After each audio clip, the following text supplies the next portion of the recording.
Hello everyone, welcome back to the channel. If you've just set up a new display or are having trouble finding the controls, powering on an MSI monitor is usually a simple process once you know where the button is located. Depending on the model, the power control may be positioned behind the screen, underneath the bezel, or integrated into the joystick menu button. Ensuring that the monitor has power and that all connections are secure can help prevent confusion during startup. In this video, I'll walk you through the steps to properly turn on an MSI monitor and verify that it's working correctly. Try these. Step 1. Locate the power control on the MSI monitor.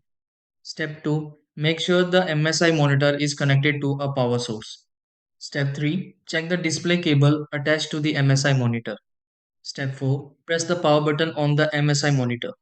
Step 5. Look for the indicator light on the MSI monitor. Step 6. Confirm that the MSI monitor displays an image.